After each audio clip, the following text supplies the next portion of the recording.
Hello and welcome to the Week in 60 Minutes, brought to you by SpectatorTV and broadcast on the 3rd of August. I'm John Connolly, the Spectator's news editor and your host for this week. Coming up on the show, old school policing is back. The past few years, Britain has largely given up on low-level crime. Katy this week writes about the new Supercops who are trying to do something about that. She joins me on the show with Adam Hawksbee, Deputy Director of Onward. Yesterday, Donald Trump was indicted in connection with the January 6th storming of the US Capitol.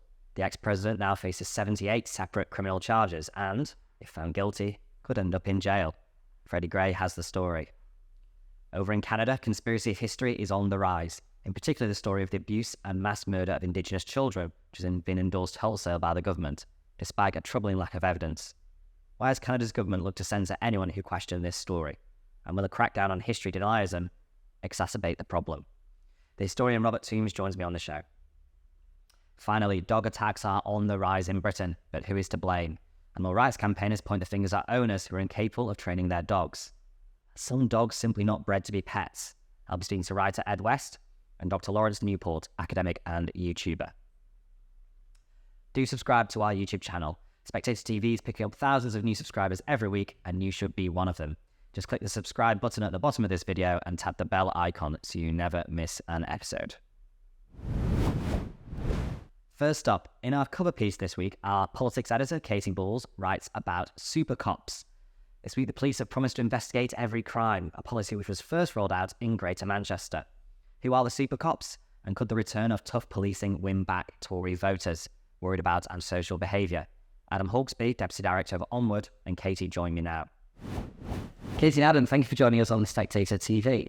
Now, Katy, you write a cover piece in this week's magazine, Supercops. You start off by saying that the police policy is going to be changing quite soon. In the next few weeks, they're going to be investigating every crime. For those watching who possibly thought the police were investigating every crime, what's going on here and what's changed?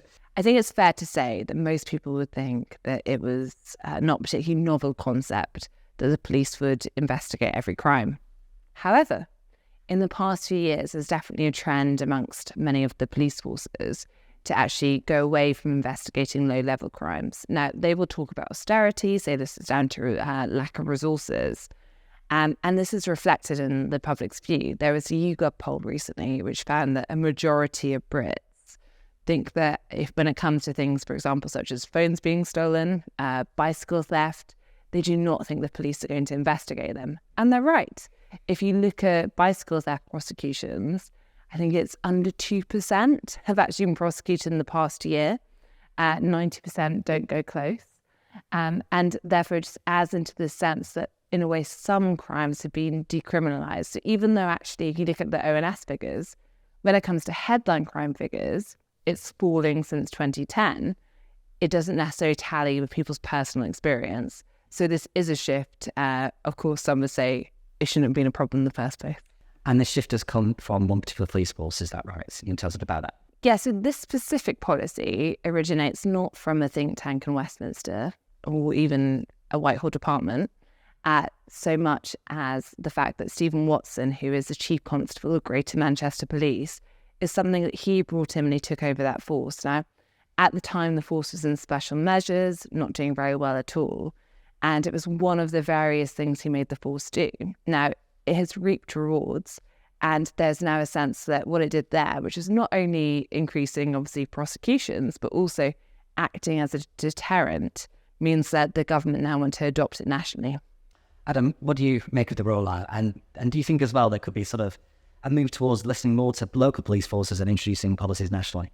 Yeah, I mean, it comes at the end of a very odd period of conservative reform of police, right? Between about 2010 and 2019, you basically had reform, but without investment. And suddenly 2019 to now, you've got investment without real reform. You have Boris pumping a huge amount of money into recruiting a load of police officers. What you're seeing now, I think, is this really interesting bottom-up reform that Katy points to, that a range of different forces are experimenting with how you can get more from less. Some of that is about how you can investigate all burglaries. Other people are experimenting with what they call hotspot policing, so charging police officers in some places that are disproportionately responsible for crime. So this sort of bottom-up innovation seems to be a real trend, and I think will hopefully, for the government, feed through into reduced crime. Do you think the government have sort of are recognising now that people's perception of crime is becoming far worse and is becoming a bit of an important issue to them as well. Hugely. And I think actually antisocial behaviour was a bit of a wake-up call for the government. So at Onward, we've been doing work in different kind of towns across the UK to understand what their priorities were in terms of levelling up.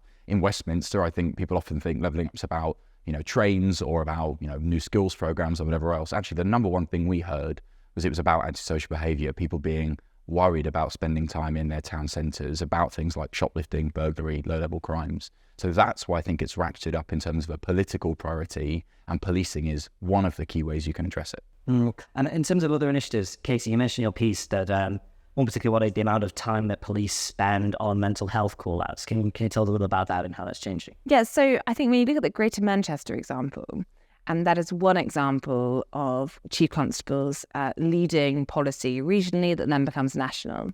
And another really good example is Humberside Police. And I think what's striking about both Greater Manchester and Humberside is they didn't come from a place in a way, and this might not be the right way to say it, but luxury. It almost came from a place of desperation. So both forces were in really tricky positions. They were not in a good state, and then therefore they had to innovate to find a way out of it. And in Humberside, one of the things I looked into, so when I spoke to the chief constable there, he was saying that he asked all his force, what are the quickest things we can do to try and turn things around, to have an impact on what you can do. And they said, well, actually it's mental health call-outs, because lots of the figures in the community will say, we want you to focus on crime. The police officers would respond, well, sure, but we are spending a lot of time ultimately going to the hospital with those having a mental health crisis and having to stay there because of a legal imperative. And that takes up time which you could be using to solve crime. So they embarked on a program by which they dealt with, various services to work out how to offload the burden. But if essentially has led to a situation where now about 1 in 4 mental health calls are now served by the Humberside Police, but the rest are dealt with through other services. And that's freed up a lot of police time to the point that it's now going to be taken on by the Metropolitan Police and also then rolled out nationally. And what I thought was quite interesting is since it's been, written about it, it's going to be rolled out nationally, there's been lots of people saying, well, this is a dereliction of duty by the police. What about these poor people? Are they going to get lack of service? And I put that to the chief constable. Now, he said in Humberside, that was not an issue. The bigger question is about making sure deadlines work, to make sure that other services are ready to take on the burden.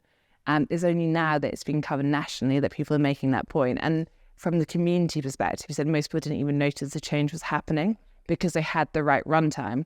I suppose the question is, do the Met and do other forces have the right runtime to prepare for this? Yeah, I wanted to ask specifically about the Met, Adam. I mean, do you get the sense that they could learn a lot more from other police forces? Do you think they're going to be capable of taking on these reforms as well?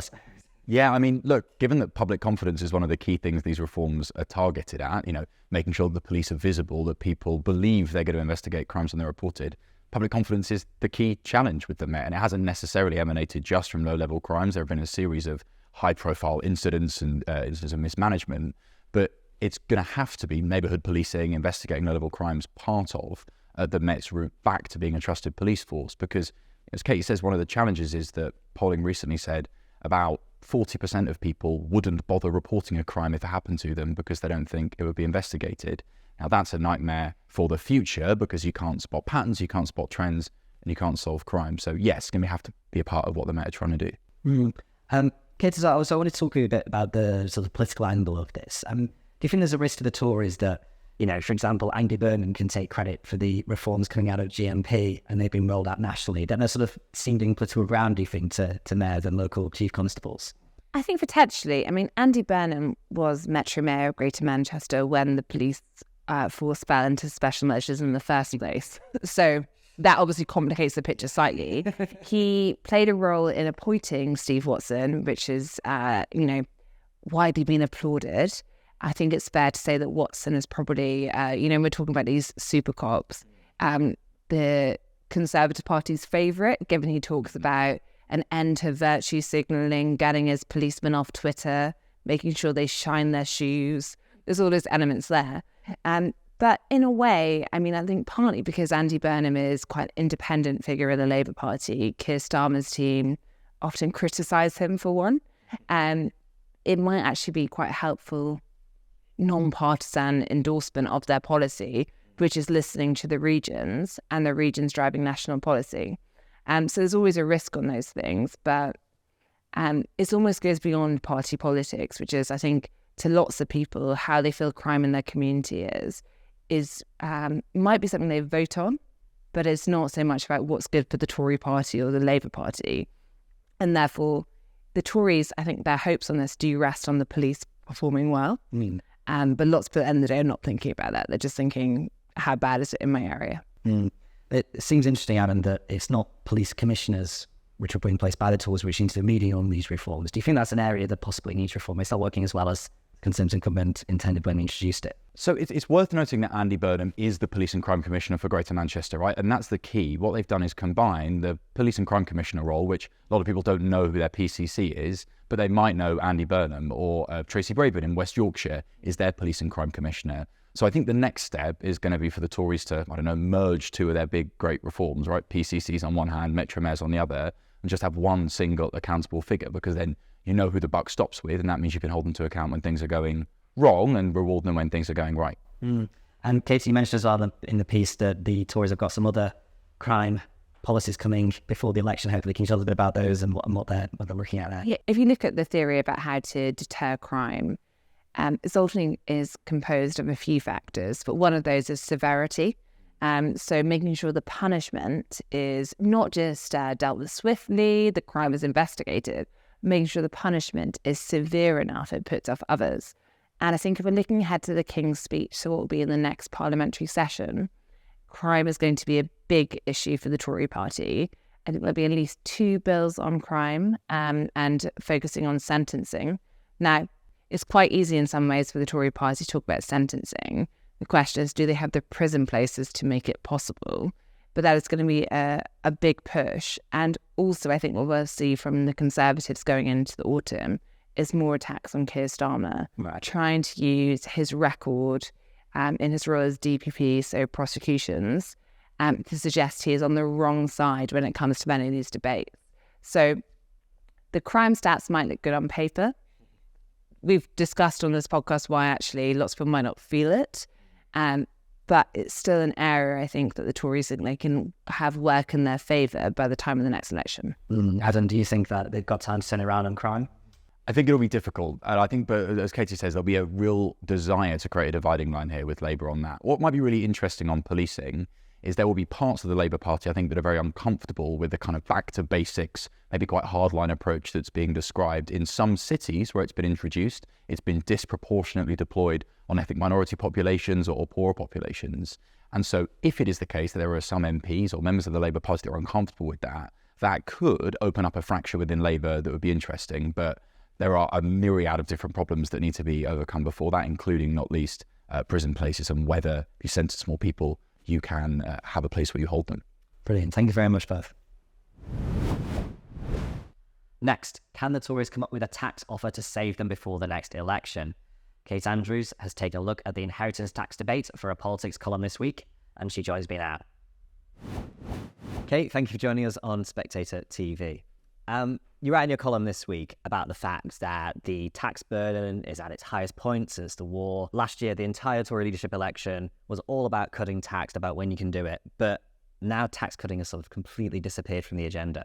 Can you tell us why and what's going on there? So I think to some extent this is accidental policy because, as you say, John, last year during the summer, this time last year during the Tory leadership race, all the Tory party could talk about was cutting tax. Liz Truss and Rishi Sunak were both pledging to cut tax, but in very different ways.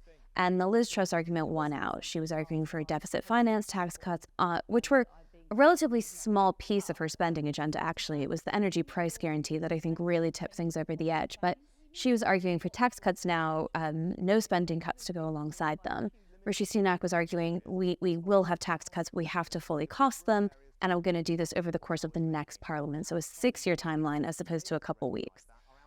Now, what happened really was neither policy was enacted because Liz Truss tried to bring in her tax cuts and her borrow and spend agenda was rejected heavily by the international markets. Since then, I think there's been an overcorrection, a real nervousness around just the phrase tax cuts.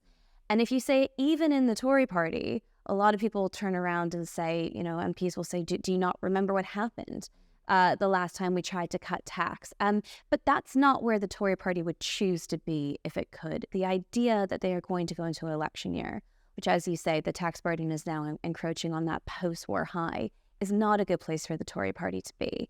And as I write in the column, I think there's rather universal consensus now that has to change. Yeah. The Tories have to have an offer on tax. I think number 10 would agree with that too.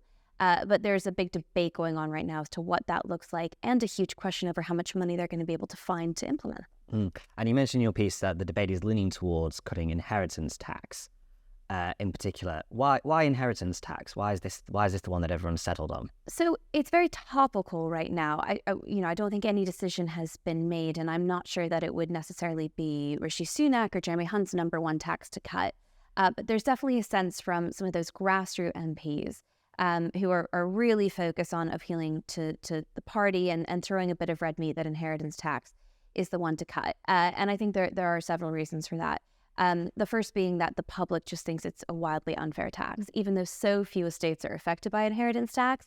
Recent polling just this week from Ipsos showed that it is one of the taxes that people perceive to be the most unfair. They just think it's ethically wrong. And you're taxing money over and over again. So you can understand why people are uncomfortable with that.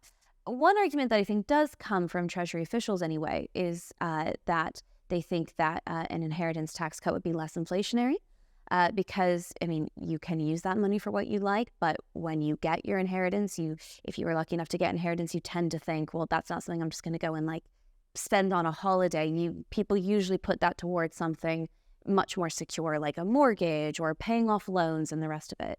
So I think there's less fear that cash will be sloshing around the economy, as it has been with all of our COVID spending, as the government's desperately trying to see that inflation rate come down.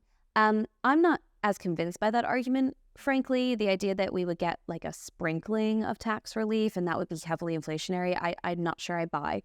But it is an argument going around. But perhaps the most compelling one is the idea that Labour won't copy it.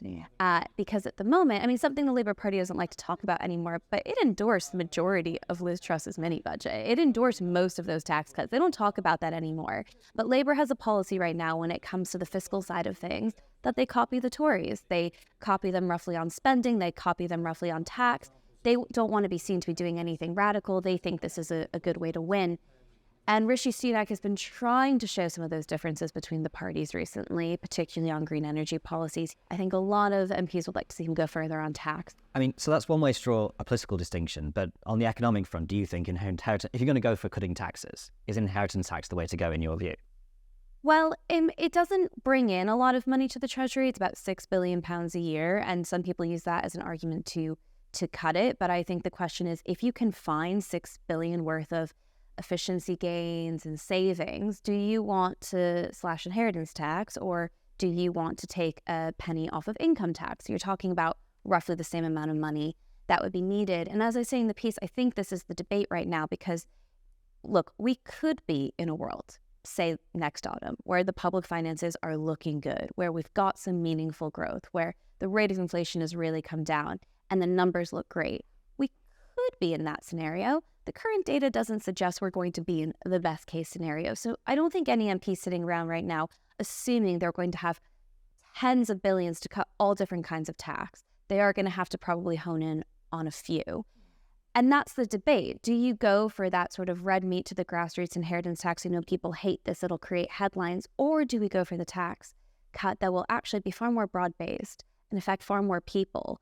And I think that's the debate playing out because ministers, secretaries of state this month are being asked to find those efficiency gains, asked to find those savings. Part of that is to pay for the public sector pay raises that are coming in, which are estimated to cost about $5 billion. But part of that is looking at how much money are we going to have for tax cuts next year? Where can we find the cash? Depending on what that number adds up to is going to be what we're looking at when it comes to tax cuts. Because Rishi Sunak is always talking about trade-offs, and this was his great debate with Liz Truss. It would be so wonderful to grow the economy. We must go for growth policies, and frankly, we don't have a lot of those right now. But even if the government were going hard on growth policies, they probably wouldn't be coming into effect for a few years. So if you want to cut tax responsibly next year in a way that doesn't upset the markets again, you're going to need to finance them. You're going to need to find the money. That's probably going to come down to spending restraint. So how much they actually find is going to probably equate to the tax cuts we get.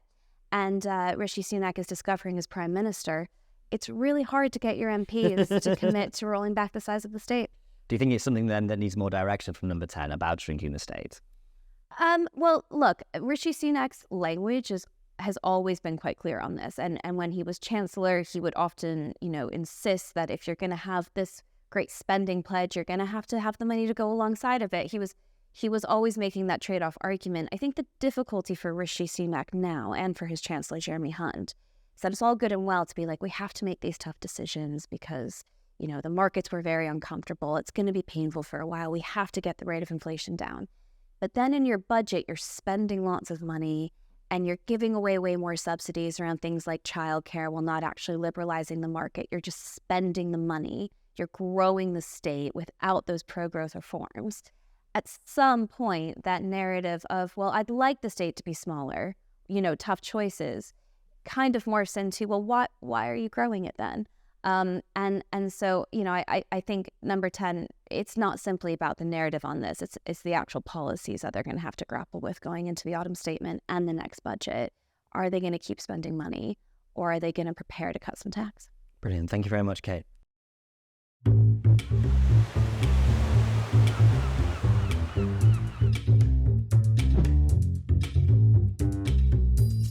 Hello and welcome to Women with Balls, where I, Katy, will speak to today's trailblazers.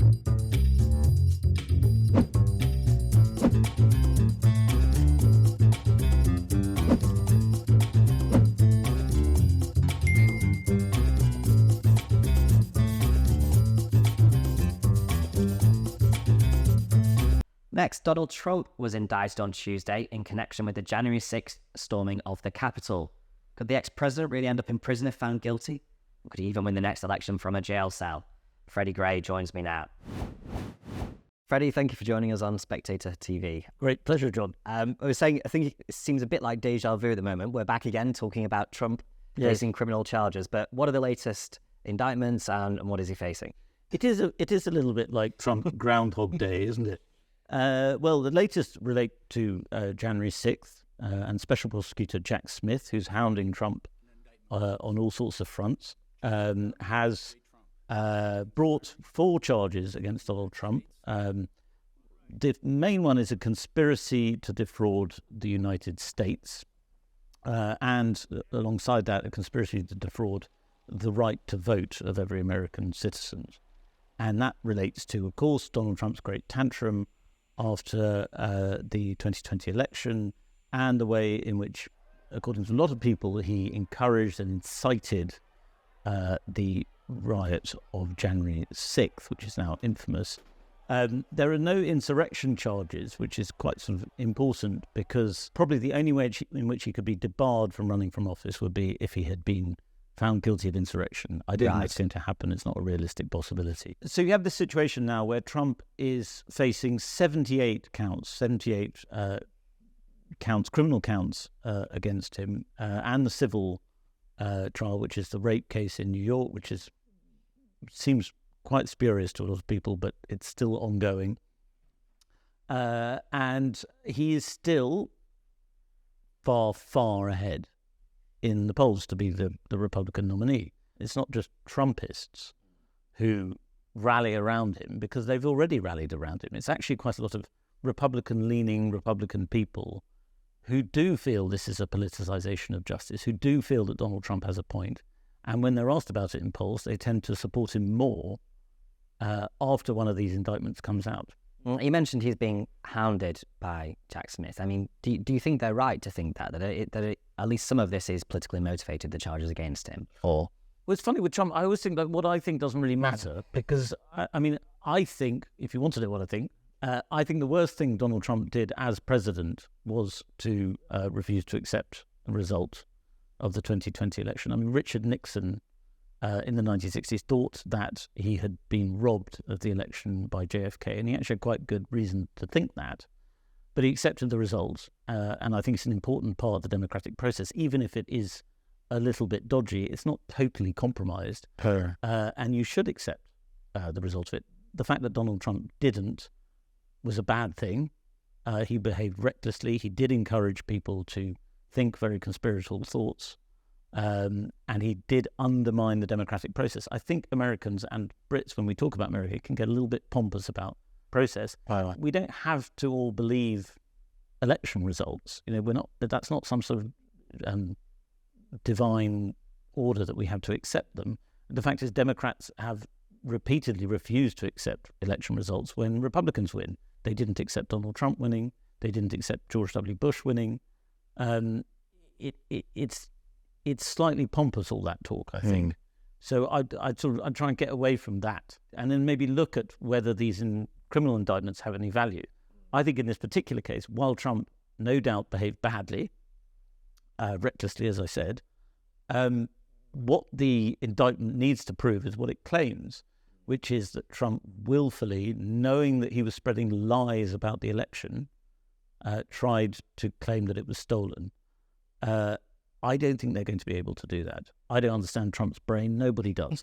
But the fact is, I think Trump believes the election was dodgy, and therefore the fact that he still does means that you can't really accuse him of willfully engaging in a conspiracy. I mean, do you get the sense that this could all very much backfire for Trump's enemies, in the sense that if he gets off these particular criminal charges, he will certainly see that as a vindication of his actions on January 6th? It's very hard to say. I mean, given the number of charges in these indictments, it's possible that he will go down for one. Will he go down in time for the election?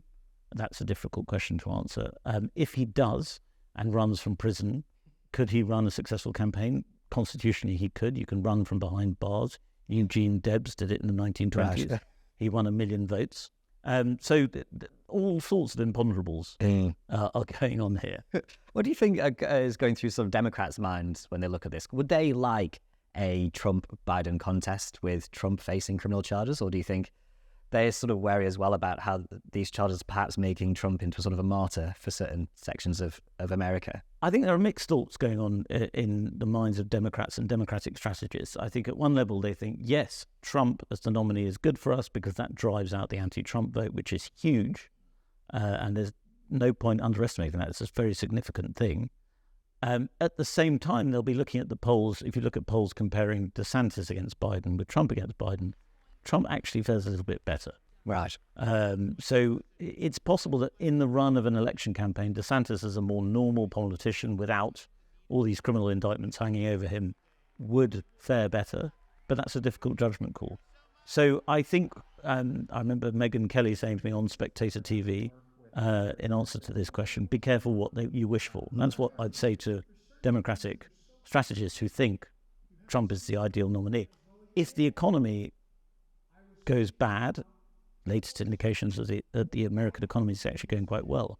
But if the economy turns bad and you have Trump versus Biden, there's a very significant chance, as Neil Ferguson said in the Spectator cover piece recently, that Trump will win and become president again.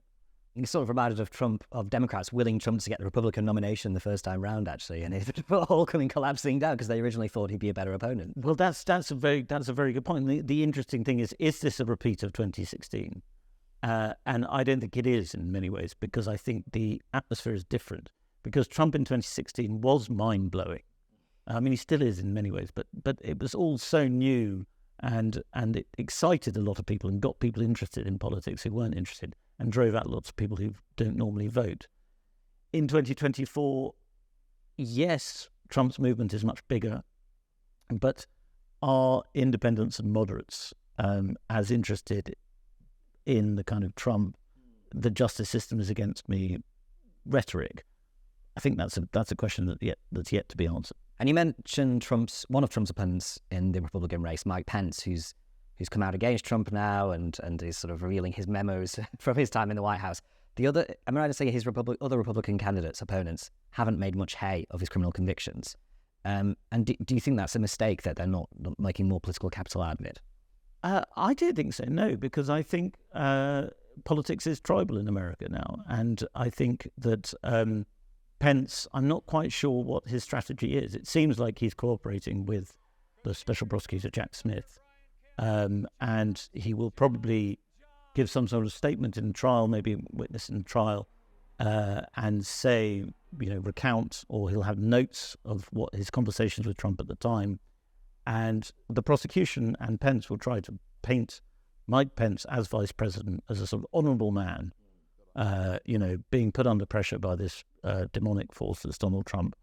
I don't think that's going to convince a lot of people. Mike Pence sucked up to Donald Trump for 4 years, in the most oleaginous manner possible. And now he wants to be president, but he's on 3% in the polls.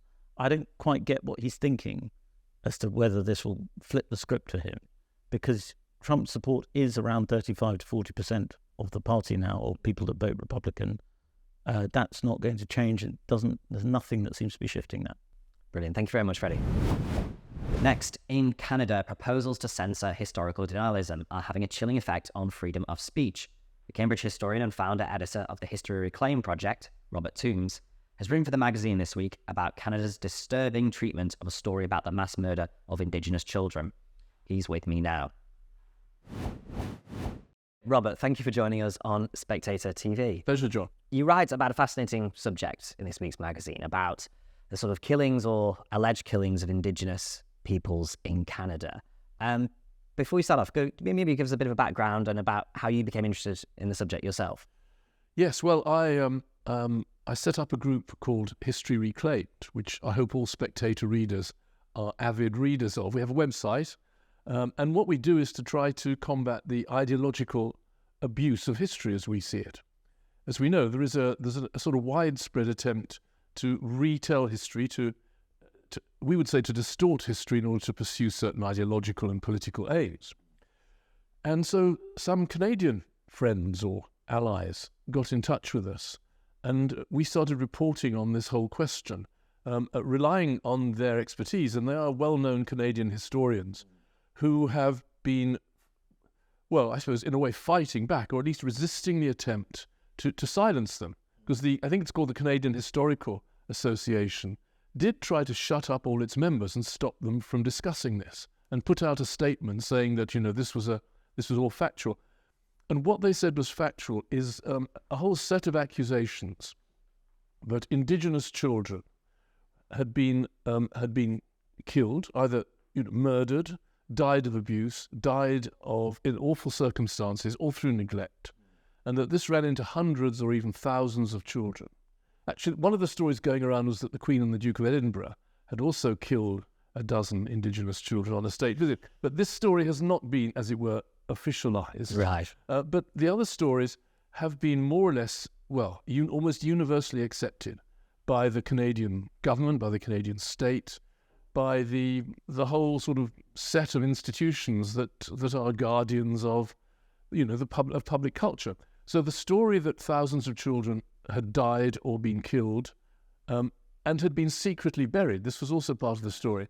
So, you have to imagine there are schools mainly for Indigenous children, or entirely for Indigenous children, boarding schools, run by various churches. The Church of England was one, and indeed the Archbishop of Canterbury apologised. The Catholic Church was another. Various Protestant churches were also running schools. And the story was, therefore, that the teachers, including priests, nuns, all the rest, had been killing children in some cases, or at least killing them by neglect, and then secretly burying their bodies in mass graves. Right. Now, you might say, well, would anyone believe this story? And the answer is, everybody officially believes it. And the Canadian government, for example, ordered the national flag to be flown at half-mast for 5 months. They've given tens of millions, hundreds of millions of dollars even in compensation. They've made huge grants of money to search for hidden mass graves. Mm. And as far as I know, none have ever been found. I mean, what set this off again was the discovery, in inverted commas, of soil irregularities by a young anthropology researcher who had a ground-penetrating radar kit, and who found in an orchard in British Columbia what she said were unusual soil irregularities. Well, some people would say in an orchard that may well be due to the tree roots or something. But it was immediately assumed that this was the grave of, and I'm not quite sure where the number came from, this was the grave of 215 children who had been secretly buried in a mass grave. Now you might think, well, wouldn't this immediately be investigated by the police? Wouldn't it be excavated to find evidence of what would, after all, be murder? In fact, no investigation has ever been done. No human remains have been found. And it seems that no investigation will be carried out. So you might say, well, are people relieved that these stories appear not to be true? And the answer is no, because they've been officially accepted as true. And I think partly this is because of an understandable reluctance to question the story of survivors, as they're called. But as we all know, as we've known in many cases in this country, if you start believing what survivors tell you implicitly without any kind of backup, you get all sorts of miscarriages of justice. And in this case, it seems to me you've had a miscarriage of justice on a huge scale in Canada. But there are big interests involved now, financial through compensation, and also ideological, because these schools were the symbols of a policy of integration. Now, there is no doubt that many of the schools were asked for by Indigenous groups. Until very recently, living Indigenous leaders praised their schooling experience. Crash. Now, none of that can be said. They're regarded as an instrument of cultural genocide, and indeed, even of real genocide. Because if these stories were to stack up, thousands of children killed, then you'd say it's not just cultural genocide, it's literal, physical genocide. And that's one reason why the story has become almost impossible to contest. So there are a few brave historians who've been saying, well, the evidence is that there are no missing children. There are complete records of every child. And although children did die in these schools, and at some periods rather more than in the general population, Right. it was usually due to things like tuberculosis, which was common in Indigenous communities. There are records of every death. Often they died in hospital, or they were sent back to their home reservation, their homes to be looked after, and died at home. So the idea that they were kind of hidden away in schools and were dying like flies in schools is simply not true, and can be shown not to be true. But that seems to make absolutely no difference to the orthodox view. And the thing that is most alarming in one sense, and this is why you asked me to speak about this and to do an article on this, is that the woman who was the director of the Truth and Reconciliation Committee, which was set up to investigate these claims, has said that this should be treated as denialism, and it should be made subject to criminal and civil sanctions. So if you say, I don't believe these stories, or if you say there's no evidence that this is true, or if you say the evidence is that most of these claims are provably false, then she wants you to be prosecuted. And the Canadian Justice Minister has said, okay, politicians say all sorts of things, we know, but he said he's open to this idea. So what you actually have had is the Justice Minister of Canada saying that he's open to the idea of prosecuting people who are trying to defend Canada against charges of genocide. You think this self-flagellation from bodies, from institutions, from politicians about our history is sort of unique to the West, and we're the only place that does this now? Is there something unique to us going on at the moment where... Oh, I think it's pretty unusual, yes. I mean, you can say it's the right thing to do. Facing up to your history is the right thing to do. Admitting that you did bad things is the right thing to do, and doing what you can to repair them is also the right thing to do. I mean, the Germans, to some extent, did it after the Second World War. Well, you could say they didn't really have much choice in the matter, but they did. And, German children are taught about the Holocaust and all the rest. The Russians have never faced up to their past, and I think we would say that's one of the things that makes the Russian state rather dangerous. They don't admit what happened under Stalin. It's denied, usually denied, and Stalin treated as a hero, and so on. The Chinese don't accept. Of course, they deny what happened at Tiananmen Square. They don't admit what happened under Mao, the Great Leap Forward, tens of millions of people dying of starvation. All that's hidden away because it serves their purposes to present themselves in a nationalist way. Well, we've gone to the other extreme. in the English-speaking world particularly, in that the orthodox view now is that we have been terrible people with a terrible history, have done terrible damage to the world, and we should be very ashamed of ourselves. And the Russians and the Chinese love this. Putin has referred to it in some of his speeches.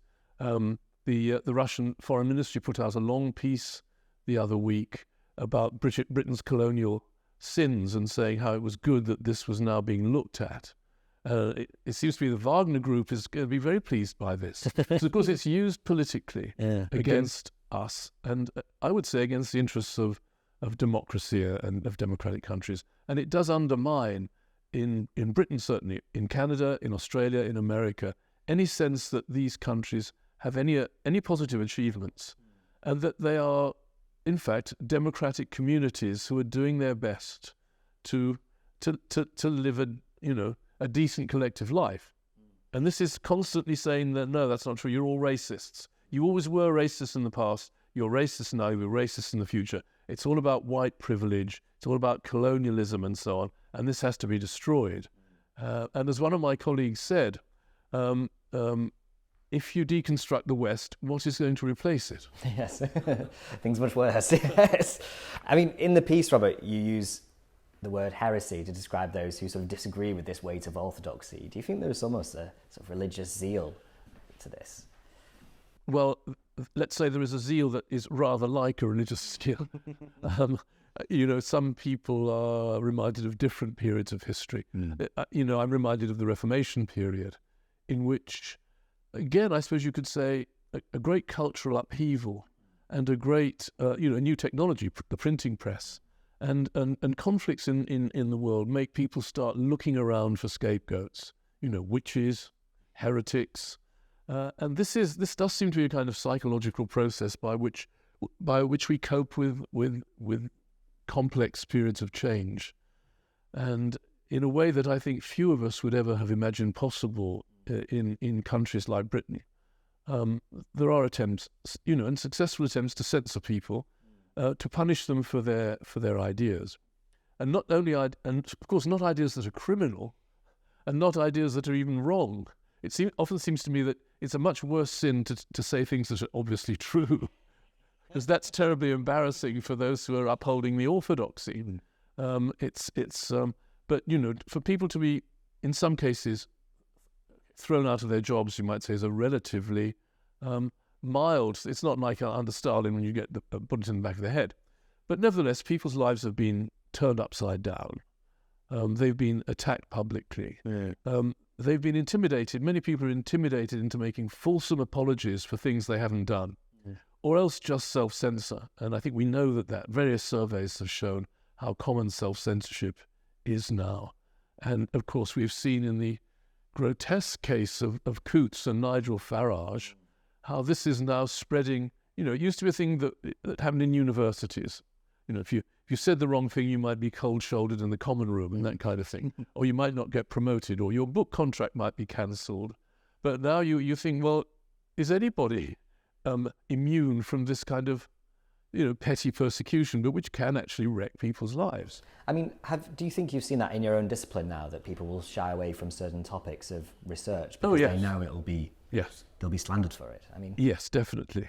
Okay, I don't think England is anywhere near as bad as America, probably Canada, which I don't know as much about, Australia, New Zealand.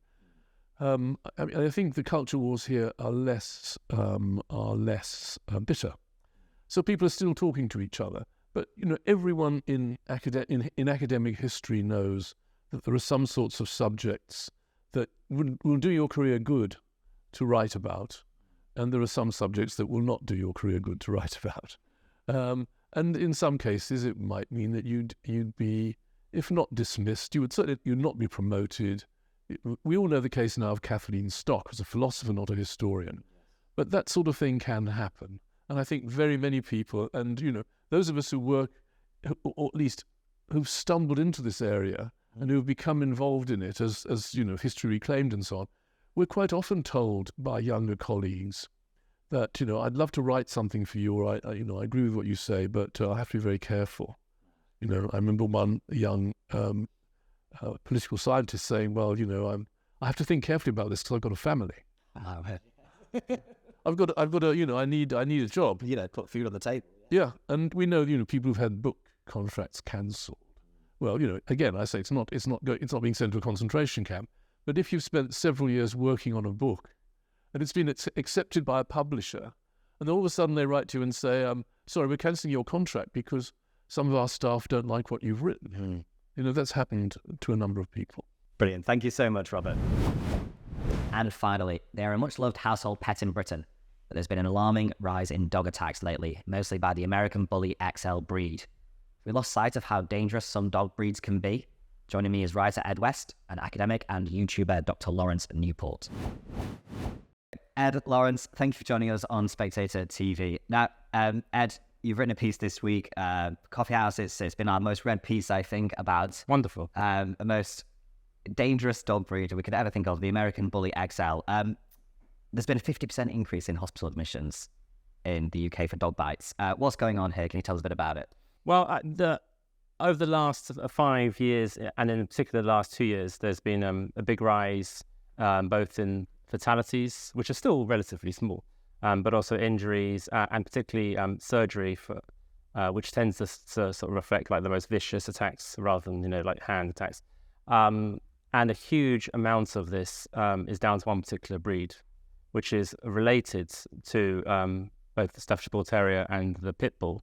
The Pit Bull, as you know, is banned in Britain, but has managed to avoid being classified under the Dangerous Dogs Act, and so it's become increasingly popular. And many people will notice these dogs in their area. These are kind of very, very big, like double or staffy almost in some ways, that often look very scary. And the funny thing is that the background story is that lots of the people who run all that dog charities and the Kennel Club are completely in denial about the link between breed and attacks, and it is, and there have been lots of very high profile, very, very horrific dog fatalities in the last 6 months, and they almost invariably, in fact, I think that they all involve this one particular breed. So, Lawrence, you've written a big piece about the American Bully XL. I mean, it seems like it's almost come out of nowhere. Where has this breed come from, and why is it so dangerous in your view? So the breed seems to have been imported from America around about 3-4 years ago. It really gained popularity, I think, over the pandemic. There is no good figures on this, but you can kind of draw some conclusions from the attack figures, unfortunately, as to when about a dog hits majority age. And then we start to see these attacks pick up in about 2021, and then really severely 2022, and even this year as well so far.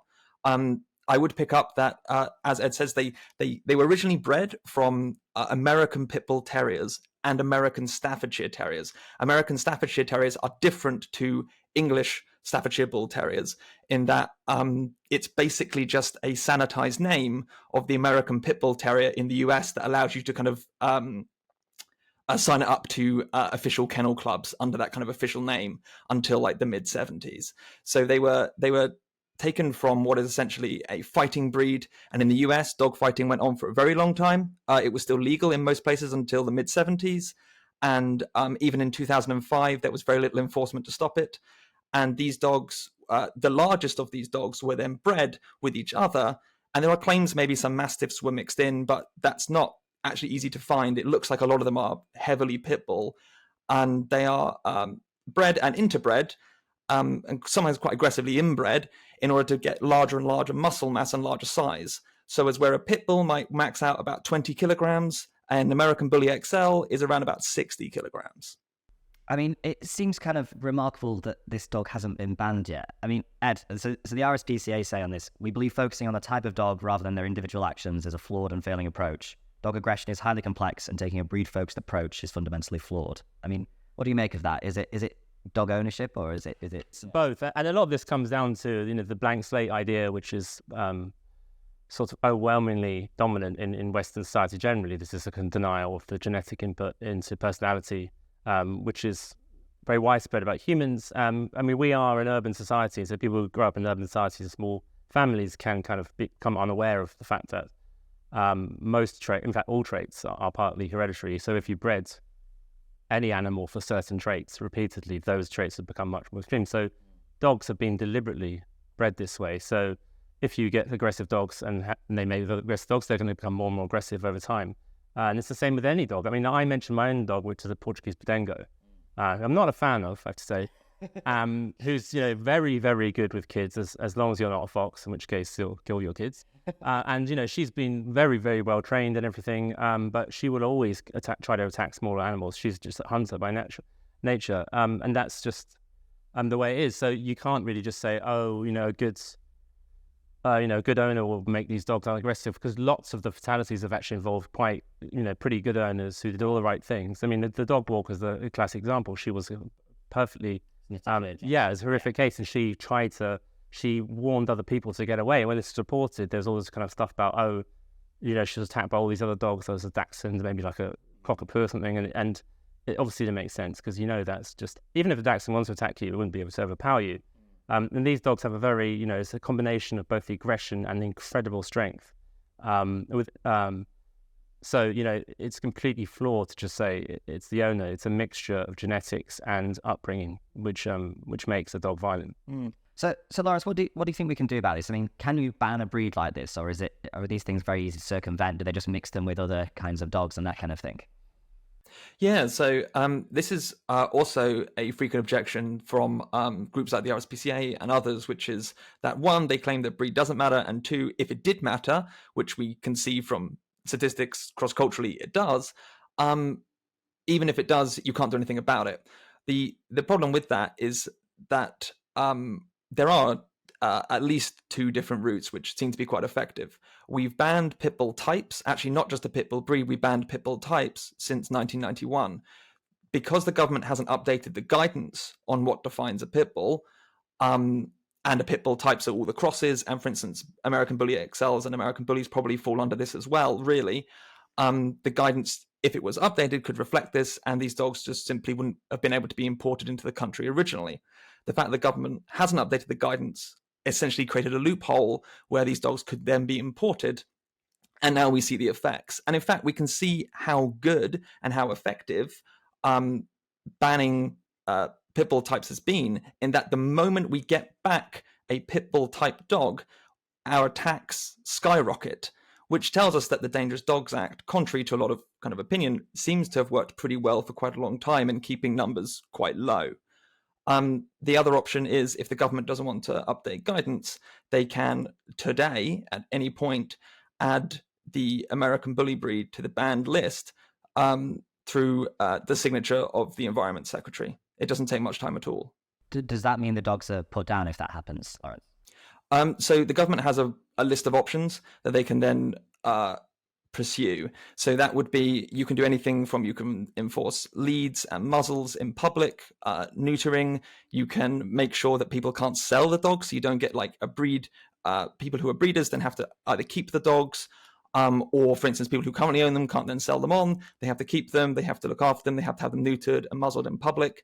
The 1991 ban of pit bulls did have people have to apply to courts to prove that their dogs weren't dangerous, of which, by the way, actually a large number of dogs were shown not to be dangerous and they could keep them. But there was about 1,000 dogs that the court saw, which they said were outwardly aggressive and were deemed dangerous. But the government has these kind of options to hand if they pursued that path. So Ed, it seems like there are options. The government hasn't acted yet. Do you think this sort of ties into the very deep-seated sort of British love of animals that we almost can't accept sometimes, that some particular types of dogs are dangerous? Yeah, I remember your question was, they're not going to kill any dogs, are you? I can't imagine anything more popular that the government says, by the way, we're in 25% of polls, we're going to come and kill your dogs now. I mean, I'm a dog skeptic. I think they bring a lot of joy to people, but they're kind of a nuisance to people who don't want them around. And but obviously I'm out of touch with the great British public here who love dogs absolutely. I think inevitably this probably will. I think there will be legislation. One of the reasons is that these dogs are obviously very dangerous to a lot of other dogs, and of course a number of deaths. But yeah, I mean, I think the British are probably like the most sentimental about animals. There's like Lawrence mentioned 1 million signatures for that petition about those two dogs that were shot in the East End, which it's looked like clearly that was the right thing to do, and yet. On the police behalf, sorry. Yeah, on the police behalf, yeah. But, obviously 1 million people will disagree on that. So yeah, and you mentioned, I think I can't remember if you mentioned this in your piece, sorry, but about the fact that often these dogs are marketed as sort of nanny animals. Yeah. Care for children. Can you tell us a bit about that? I mean, I actually got that from Lawrence's piece, and he goes into the sort of myth of that, and I think it was sort of created in the 70s. And I think it was actually, I might be wrong, it was actually about staffies originally. Yeah. And it sort of got, I mean, if you look at these dogs these dogs look satanic. Like, you would obviously never let this monster near your children. It's obviously really, really dangerous. But yeah, that's kind of a testament to the, I mean, if you go to Facebook, there are all these kind of pitbull mom kind of web, like groups where they talk about how amazing their dogs are, and nothing will convince these people otherwise that the dogs are actually quite, a bit dangerous. So yeah, I mean, that's what you're dealing with. But I think, it sounds perfectly reasonable, that, kept on lead. I mean, I've seen these dogs out in my local park. I've seen one which I'm pretty sure and it's off the lead. And I think that's unbelievably irresponsible. And people shouldn't have to fear being attacked by a dog. It's just kind of a basic kind of principle. And if they are shown to be dangerous, and been lead, or not allowed to breed further, which seems kind of very reasonable to me. I mean, it's interesting, Lawrence. Do you think the sanctions on dog owners should be harsher as well than they are at the moment if your dog does attack someone? Yeah, and I think if your dog attacks another dog, just last week, there was an average. I think every day there was a reported dog attacked or actually killed by an American bully. If we're talking about preserving other dogs, these dogs, I mean, they are bred from dog fighting stock. These were dogs that were bred to fight other dogs, which just goes to show that we shouldn't be surprised if they are also aggressive to dogs more generally, as well as to people. And in terms of the sanctions on the owner, I do think that realistically we need to be much harsher and much more close on enforcement. There are some rules in the Dangerous Dogs Act at the moment where if you allow your dog to attack somebody and you haven't gone on the sufficient control, there are actual penalties there. But getting the police to investigate or follow up, that's all incredibly difficult. And often in these kind of attacks that happen in public, the pattern seems to be the dog runs off lead, attacks somebody or another dog, or kills another dog, and then runs off, and the owner just leaves. So, we really need a better way of enforcing this, and really, I think, adding some harsh penalties that make people realize that having a powerful dog means you have a big responsibility over that animal. Brilliant. Thank you, Lawrence. Thank you, Ed. That's it for this week. Once again, if you enjoy Spectator TV, do subscribe to our YouTube channel. Thank you again for watching, and do join us again next week.